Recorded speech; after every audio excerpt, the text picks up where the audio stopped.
우리 아까 예배 전에 인사했지만 우리 그래도 앞뒤로 우리 메리 크리스마스 인사 한번 하겠습니다. 메리 크리스마스. 예, 메리 크리스마스. 예, 즐거운 성탄절입니다. 네, 감사합니다.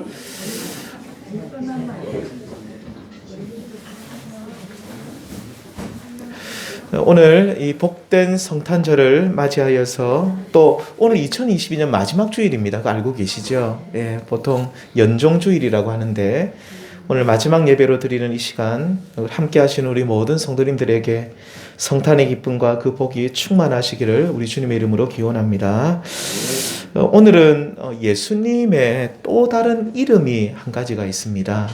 바로 임마누엘인데 임마누엘은 하나님이 영원토록 우리와 함께 하신다는 그런 뜻입니다. 오늘은 임마누엘 징조에 대해서 우리 성도님들과 말씀의 은혜를 잠시 나누고자 합니다. 오늘 그 성경을 두 부분을 읽었죠. 좀 어려운 말씀들입니다. 사실은요. 우리 이사야서 7장 말씀과 마태복음 1장을 읽으셨는데 잠시 이스라엘 왕들 이야기를 우리 성도님들에게 좀 드리고자 하는데 이스라엘 왕들의 역사는 뭐 사울 왕, 다윗 왕, 솔로몬 왕 뭐 이름 한 번씩 들어보셨을 것입니다. 이 솔로몬 시대 때까지는 이 통일 이스라엘이었습니다. 그러니까 이스라엘이 하나였습니다. 덩어리가 하나였는데 솔로몬의 아들이 르호보암입니다. 이 르호보암 시대 때 이 분열이 되어버립니다. 우리나라처럼 남쪽과 북쪽으로 딱 나눠버립니다. 그래서 이 남쪽 유다는 솔로몬의 아들인 르호보암이 다스리고 저 북쪽은 여로보암 왕이 다스리게 되었는데 이 북쪽 이스라엘 왕은 이 여로보암 왕부터 시작해가지고 모든 왕들이 전부 다 악한 왕들이었습니다. 그런데 이 남쪽 왕들은 이 다윗 혈통을 통해서 20명 정도의 왕들이 통치했는데 뭐 그 가운데서 우리가 잘 알고 있는 히스기야 왕이나 여호사밧 왕이나 요시야 왕처럼 훌륭한 왕들이 몇 명 있었습니다. 근데 또 나머지 왕들은 또 전부 다 하나님 앞에서 끝까지 악을 행하다가 멸망하였습니다. 이러한 악한 왕들 가운데서도 진짜 악한 왕 중에 정말로 악한 왕이 한 사람이 있는데 그 사람이 누구냐면 아하스라는 사람입니다. 이름이 누구라고요? 아하스. 이 아하스 왕인데 이 아하스 왕이 유명한 것은 악하기로도 유명했지만 그 아들이 또 유명합니다. 그 아들이 누구냐면 선한 왕이었던 히스기야입니다. 참 이상하죠. 아버지는 정말로 악한 왕이었는데 아들은 또 선한 왕이었습니다. 아마 이 히스기야 왕이 선한 왕이 된 것은 그의 아버지 아하스가 끝까지 불순종하다가 그 마지막이 정말로 비참한 삶을 살았거든요. 그러면서 그것을 보면서 아마 큰 깨달음을 얻은 것이 아닌가. 나는 아버지처럼 살아서는 안 되겠구나. 이 아버지처럼 살면 난 큰일 나겠구나. 아마 반면교사로 삼은 것 같습니다. 아무튼 이 아하스 왕은 이 히스기야 왕의 아버지였던 이 아하스 왕은 처음부터 끝까지 악한 왕이었는데 정말로 놀라운 사실은 뭐냐면 하나님께서는 이 아하스 왕을 어떻게 해서든지 구원해 주시고자 하시는 그 모습을 우리는 성경에서 볼 수 있는 것이죠. 버릴 만도 하신데 하나님이 그냥 이 아하스 왕을 그냥 모르겠다 버리고 포기할 만도 하신데 하나님께서는 끝까지 놓지 않으시고 그를 구원하시기 위해 열심을 다하는 모습을 우리는 보게 됩니다. 오늘 우리가 함께 보고 있는 임마누엘 징조와 관련된 이 위대한 말씀도 하나님께서 제일 처음 누구에게 주셨냐면 이 악한 왕 아하스 왕에게 주신 말씀이었습니다. 왜 이 말씀을 주셨을까요? 이유는 단 한 가지입니다. 이사야 선지자를 통해서 임마누엘 징조를 말씀해 주시면서 어떻게 해서든지 하나님께 돌아오기 원했던 것이죠. 그렇다면 좀 더 구체적으로 예수 그리스도의 탄생과 관련된 임마누엘 징조는 어떤 배경 속에서 아하스 왕에게 주어진 말씀인지 살펴보고 또 한 가지 우리가 신약성경 마태복음 1장에서 오늘 보셨듯이 예수님의 육신의 아버지인 요셉에게도 동일하게 이 임마누엘 말씀을 주셨는데 요셉에게는 어떤 뜻으로 주셨는지 오늘은 아하스 왕에게 주신 임마누엘 징조 그리고 요셉에게 주신 임마누엘 징조 이 두 가지에 대해서 잠시 말씀을 나눠보고자 합니다. 먼저 첫 번째 이 믿음 없는 그리고 불순종한 그리고 자기 멋대로 사는 이 아하스라는 왕에게 임마누엘 징조를 주시는데 하나님께서 아하스 왕이 뭐라고 그러냐면 너는 임마누엘 징조를 구하라고 말씀하십니다. 좀 역사적인 배경을 조금 말씀드리면 어렵지만 말씀을 드리겠습니다. 이 이사야서 7장 1절 말씀부터 보시면 아하스 왕은 정말 큰 어려움을 난관을 부닥치게 됩니다.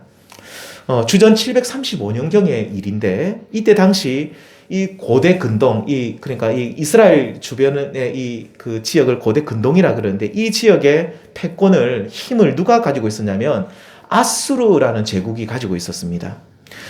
이때에 이 북쪽 이스라엘 왕이 베가 왕과 그리고 저기 시리아 왕인 아람이 이 두 나라가 갑자기 손을 잡게 됩니다.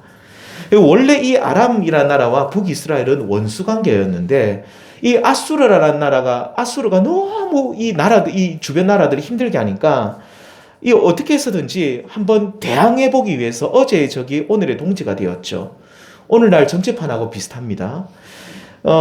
아무튼 어제 이렇게 손을 잡은 아람과 북이스라엘이 이 아람 나라와 북이스라엘이 이제 남쪽 유다 왕에게 이 아하스가 통치하고 있는 남쪽 유다에게 손을 내밉니다.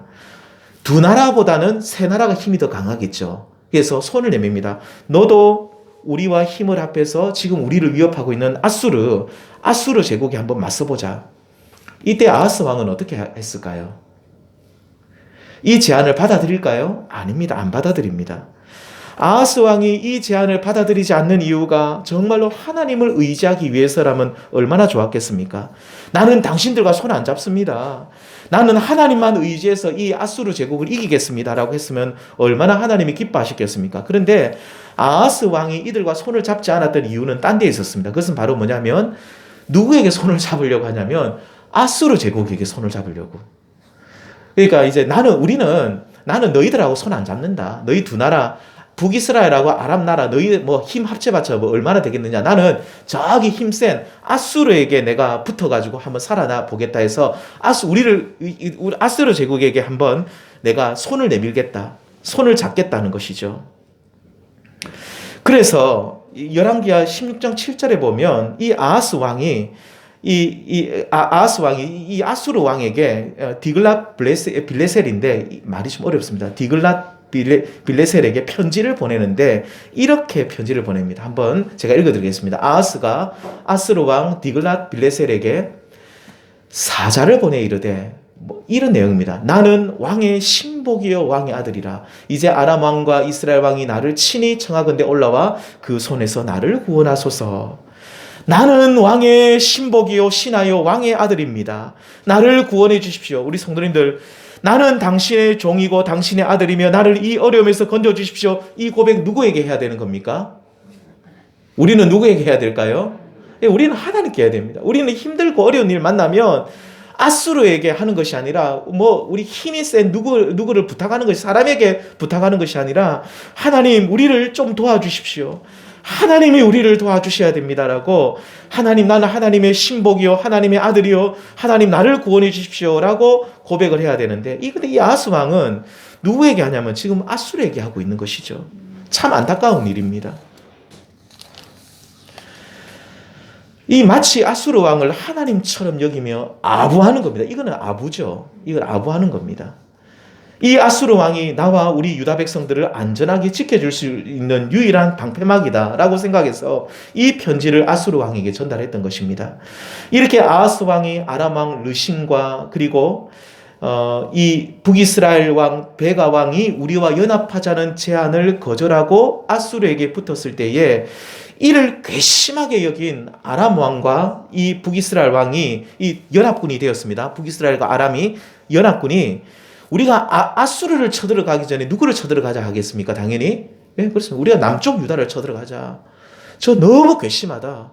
우리가 도움을 구했는데 도와주기는커녕 우리 아수르에게부터 소문이 다 난 거죠. 그러니까 우리는 이 아람과 북이스라엘이 우리가 아수르를 쳐들어가기 전에 남유다를 먼저 공격하자. 그래 공격하기 시작한 겁니다.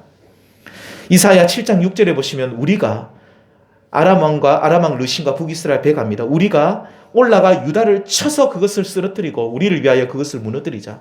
작심을 합니다. 우리가 진짜 이번에 남유다 쳐들어가가지고 남유다를 완전히 멸망시키자. 성도님들, 이와 같이 아하스 왕은 자기 나름대로 고대 근동의 패권에서 살아남으려고 잔머리를 썼는데 자기 꾀에 넘어가게 된 것이죠. 위기 상황 가운데 아수르 왕에게 아부했습니다. 편지를 보내 아부했는데 우리 성도님들 이 아수르 왕이 이 남유다를 도와줬을까요? 도와주지 않을까요? 안 도와줍니다. 지금 저기 북이스라엘과 그리고 아람 왕이 쳐들어온다는 소식을 듣고 아수르 왕에게 왕이시여 나는 당신의 종이고 당신의 아들이니 나를 구원해 주십시오라고 막 편지도 쓰고 아부도 하는데 아수르 왕이 거들떠보지도 않습니다. 왜 안 도와줄까요? 도와줘봤자 남는 게 없거든요. 도와줘봤자 자기들에게 이득되는 것이 없으니까 안 도와줍니다. 안 도와주죠. 이 지금 아하스 왕은 완전히 바보가 된 겁니다. 진퇴양난이죠. 어디로 가야 되는지도 몰라요. 지금 완전히 엉망진창이 된 겁니다. 북쪽 이스라엘과 그리고 저기 이 아람 왕이 쳐들어온다 그러죠. 또 저 아수르는 내가 도와달래도 도와주지 않죠. 어떻게 해야 되죠? 지금 너무나도 아무도 나를 도와주는 사람이 없어요. 그러면 아하스 왕은 누구를 찾아야 될까요? 하나님을 찾아야 되는데 또 그런 것도 아니에요. 이 아하스 왕이 믿음이 있으면 하나님을 찾아 하나님도 안 찾고 있는 거예요. 이때 하나님께서 아하스 왕에게 너희에게 징조를 줄 것이다. 14절에 보시면 그러므로 주께서 친히 징조를 너희에게 주실 것이다. 지금 하나님께서 누구에게 징조를 주신다는 겁니까? 바로 이 징조 표징은 하나님을 의지하지 않고 불순종함으로 어려운 가운데 처해 있는 아하스 왕에게 주신다고 하고 있습니다. 방패막이로 믿었던 강대국 아수르를 의지했는데 이들이 배신해서 도와주지 않고 북이스라엘 왕과 아람 왕의 연합군이 쳐들어오고 있는 이 진퇴양난의 상황 가운데 하나님께서 아하스 왕에게 주시는 징조, 내가 너에게 징조를 하나 주겠는데 그 징조가 뭐냐? 그게 바로 임마누엘입니다. 하나님께서 우리와 함께 하신다는 임마누엘 징조를 아하스 왕에게 알려주시면서 구원의 길을 보여주고 계신 것이죠. 사랑하는 성도님들, 하나님께서는 왜 임마누엘 대신 그 아들을 우리를 위해 이 땅에 보내어 주셨습니까? 하나님께서 우리를 구원하시기 위한 마지막 기회로 독생자를 이 땅에 보내신 것입니다. 마태복음 21장에 나오는 이 포도원 농부 비유가 있습니다. 거기에 보시면 포도원 주인이 포도원을 멋있게 만들어서 농부들에게 세를 주고 여행을 떠납니다. 그리고 나서 포도원 이 소출을 거둘 때쯤 되어서 세를 받기 위해 포도원 주인이 자신이 부리는 종들을 보내게 되는데 이 포도원을 관리하던 농부들이 이 주인이 보낸 종들을 보내는 사람마다 어떻게 했을까요? 다 죽여버립니다. 보내는 종마다 다 죽여버려서 이 포도원 주인이 마지막으로 누구를 보내겠습니까? 자기의 아들을 보냅니다. 우리 마태복음 21장 37절 말씀 같이 한번 읽어보겠습니다. 시작. 후에 자기 아들을 보내며 이르되 그들이 내 아들은 존대하리라 하였더니 포도원 주인은 이 농부들이 아무리 악해도 자신의 아들은 존대하리라 생각하여 그 아들을 마지막 기회로 포도원에 보내게 된 것이죠. 성도님들, 예수님께서 포도원부에서 말씀하시는 내가 보내는 이 아들이 누구를 말할까요? 바로 예수님 자신을 말하고 있습니다. 나는 하나님께서 마지막 기회로 보낸 아들이니 너희는 그 아들을 존대하고 받아들여야 한다는 것이죠. 나의 말을 듣고 순종하여 하나님 아버지께로 나아가야 한다는 것입니다. 그런데 예수님 당시 유대인들은 오늘 말씀에 나온 이 아하스 왕처럼 끝까지 그 아들을 존대하지 않았죠. 심지어 그 아들을 핍박하고 십자가에 못 박아 죽이는 일까지 행하게 됩니다. 사랑하는 성도님들, 왜 예수님께서는 참으로 악하고 악한 아하스 왕에게 임마누엘 징조를 보여주신 것입니까? 아하스 왕은 방금 말씀드린 이 포도 농부 비유에 나오는 악한 농부들과 같은 그런 정말로 악한 사람이었습니다. 아하스 왕은 악한 농부들처럼 하나님께서 보내신 종들의 말을 듣지 않았고 심지어 이들을 죽이고 끝까지 불순종하고 있었는데 이런 상황 가운데 하나님께서 마지막으로 주신 기회가 뭐냐면 임마누엘 징조입니다. 마지막 아하스 왕에게 진짜 마지막 기회인 것이죠. 아하스 왕, 너는 수많은 선지자들의 말을 듣지 않았지만, 그리고 지금 너는 나를 의지하는 것이 아니라 아수르를 의지하고 믿고 따르고 있지만 임마누엘로 너희 가운데 임하는 아들의 말을 듣고 순종하라고 임마누엘 거룩한 징조를 아하스 왕에게 보여주셨다라는 그런 뜻입니다. 이렇게 하나님께서 마지막으로 아하스 왕에게 기회를 주셨고 이 은혜의 기회를 잘 받아들여서 지금 네가 멸망할 수 있는 상황 가운데서 이 아들로 말미암아 구원을 받으라고 말씀하고 계신 것이죠. 사랑하는 성도님들, 하나님께서는 세상을 우리를 이처럼 사랑하셔서 죄인 중에 죄인인 우리를 너무나도 사랑하셔서 독생자를 이 땅에 보내신 줄 믿습니다. 동정녀의 몸에서 탄생하신, 그러면서 우리와 영원토록 함께 하시는 임마누엘 되신 예수 그리스도. 오늘은 임마누엘이라, 예수님의 이름이 임마누엘입니다. 임마누엘 되신 예수님. 그 예수님께서는 하나님께서 우리를 구원하시기 위해 마지막으로 주신 기회라는 것입니다. 마지막 기회. 마지막 기회라는 것이죠. 우리 성탄절이 다가오면 사람들은 예수님의 탄생을 막 축하하고 기뻐합니다. 그런데 그 예수님을 하나님께서 우리 인간을 구원하기 위해 주신 마지막 은혜의 기회임을 알지 못하는 분들이 너무 많이 있습니다. 하나님께서 정말로 악한 아하스 왕을 구원하시고자 또 그 백성들을 죄에서 건지시고자 임마누엘 그 아들을 보내심을 우리는 잊고 살아가는 것이죠. 그러므로 오늘 우리는 어떻게 해야 될까요? 우리는 어떻게 해야 될까요? 우리 성도님들. 영원토록 우리와 함께 하도록 보내신 임마누엘 되시는 그 예수님 앞에 우리는 당연히 엎드려 경배해야 될 줄 믿습니다. 우리는 그 아들을 존대하고, 마지막 기회입니다. 그 아들을 존대하고 그 아들을 나의 구주로 믿고 받아들여서 하나님께서 보여주신 그 영원한 생명길로 나아가는 것이 하나님께서 우리에게 바라는 것이죠. 그 아들을 믿는 것은 선택사항이 아닙니다. 예수님을 믿는 것은 선택사항이 아니라 필수사항입니다. 믿지 않으면 망합니다. 그러므로 오늘 우리는 나를 구원하시기 위해 임마누엘로 이 땅에 오신 하나님의 아들을 우리는 얼마나 존대하고 그분께 경배를 드리고 있는지, 혹시 우리는 오늘 말씀에 나오는 아하스 왕처럼 끝까지 지금 내 고집대로 내 마음대로 살아가고 있지는 않은지, 이러한 모든 우리의 악행이 있으면 이런 것들을 오늘 이 성탄을 통해 다 버리시고 임마누엘로 이 땅에 우리 가운데 오신 하나님의 아들 예수 그리스도께 우리가 엎드려 경배하시며 그분을 유일한 구세주로 믿고 따를 수 있는 저와 우리 모든 성도님들 될 수 있기를 주님의 이름으로 소망합니다. 그 아들은 마지막 기회입니다. 마지막 기회입니다. 더 이상 없어요. 아들 외에는 없어요. 예수님 외에는 우리의 구원 받을 길이 없습니다. 그 아들을 정말로 존대하시고 그 아들을 믿고 따르시는 우리 성도님들 다 될 수 있기를 다시 한번 우리 주님의 이름으로 축원드립니다.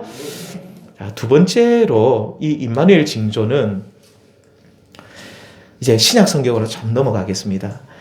이 순종하고 의로운 삶을 살아가는 자들에게 힘과 용기를 주시기 위해서, 뭘 주시기 위해서요? 힘과 용기를 주시기 위해서 허락된 것이 임마누엘 징조입니다. 첫 번째 임마누엘 징조는 아하스 왕처럼 악한 자들이 구원받을 수 있는 마지막 기회로서의 징조였다면, 마태복음 1장에서 예수님의 이 육신의 아버지 요셉에게 주신 임마누엘 징조는 순종하고 또 의로운 자에게 주시는 징조라고 볼 수 있죠. 이 잘 아시는 대로 이 요셉은 마리아와 정혼을 합니다. 어제 우리 영화 보신 거 기억나십니까? 영화 보시면 1년 동안 그게 정혼이라는 게 약혼 제도랑 비슷한데, 약혼을 하고 따로따로 남자는 남자 집에 여자는 여자 집에 따로 삽니다. 근데 이게 희한한 게 뭐냐면, 우리는 약혼이지 부부라고 이게 법적으로 안 되어 있잖아요. 약혼은. 근데 이스라엘은 약혼을 하면 이게 부부입니다. 근데 부부인데 남자는 남자 집에 여자는 여자 집에, 그러니까 잠자리를 같이 하면 안 돼요. 이스라엘은 법이 아주 엄격해요. 그래서 1년 동안 남자는 남자 집에서 부모님에게 충성하고 여자는 여자 집에 너희 그 부모님 집에 있어라. 그러면서 1년 동안 이렇게 떨어져 있는 거예요. 같이 한 마을에 있어도 같이 사는 것이 아니에요. 자, 그런데 이 요셉이 마리아와 정혼을 했는데, 자, 그런데 동침을 하지 않았는데, 분명히 내가 마리아와 자지 않았는데 어느 날 마리아가 잉태되었다는 소식을 듣게 됩니다. 처녀가 아이를 가지게 된 거예요. 예, 그러니까 근데 요셉이 얼마나 놀랬겠어요? 요셉이 그리고 또 오만 머릿속에 온갖 생각이 다 들었겠죠. 처녀가 아이를 가졌다. 이게 보통 일이 아니거든요. 나의 아내예요. 그러니까 이게 약혼녀가 아니라 내 아내인 거예요. 마리아는 아내입니다. 자꾸 말씀드리면 우리는 약혼하면 그냥 뭐 법적으로 부부가, 이스라엘에서 이 부부예요. 내 남편이고 내 아내예요. 내 아내가 아이를 가졌다. 근데 나는 분명히 잠자리를 안 했다. 이게 뭐냐? 이 요셉이 이때 우리 함께 19장 1장 19절 같이 읽어보겠습니다. 시작. 그의 남편 요셉은 의로운 사람이라 그를 드러내지 아니하고 가만히 끊고자 하여. 요셉은 굉장히 의로운 사람이었습니다. 마리아가 허물이 없다는 것을 알았지만, 마리아가 분명히 마리아는 허물이 없다. 내 아내는 허물이 없다는 것을 분명히 알고 있었지만 분명히 사람들이 이 마리아를 정죄할 것이다. 그래서 드러내지 않고 사람들에게 알리지 않고 가만히 그냥 그냥 부부관계를 그냥 끊어버리고자 그래서 그녀에게 피해가 없도록 조치를 취하는, 그리고 자기가 책임을 다 지려고 했던 것 같아요. 내가 잘못했다. 그래서 그만큼 굉장히 선한 사람이 누구였냐면 이 요셉이었어요. 우리 아이가 어제 유대한 탕생 보면서 우리 집사람에게 아빠 나도 저 요셉과 같은 사람하고 결혼하고 싶다는데, 요셉과 같은 사람하고 결혼해야 됩니다. 남자는요 책임감이 있죠. 그리고 굉장히 선하죠. 책임감도 있고 선한 사람. 선하기만 하면 안 되고 책임감도 있어야 됩니다. 이 책임감도 있고 선한 사람이 누구냐면 요셉입니다. 근데 성도님들, 이 형제의 허물을 사랑으로 덮어주는 의로운 사람. 의로운 사람의 특징이 허물을 잘 덮어줘요. 그러면 의롭지 못한 사람은 어떤 사람이에요? 늘 막 말하고 다니죠. 누가 막 나쁜 짓 하면 막 조금만 잘못된 거에서 막 사람들에게 온 소문 내는 사람. 그런 사람은 의롭지 못하죠. 의로운 사람은 다른 사람이 잘못한 거 있으면 그것을 들추어내는 것이 아니라 가능하면 덮어주고 감추어주고 숨겨주는, 아무튼 이 요셉은 그렇게 의로운 사람이었어요. 그리고 또 요셉이 가만히 이를 드러내지 않고 그녀와의 조용히 관계를 끊고자 했던 이유는 하나님께서 하시는 일에 자신이 방해가 되지 않을까, 그런 염려 때문이었습니다. 의로운 요셉은 처녀가 잉태하여 아기를 가지는 일은 누가 하시는 일일까요? 하나님이 하시는 일이다. 하나님 외에는 이런 일을 하실 분이 없다는 것을 알았습니다.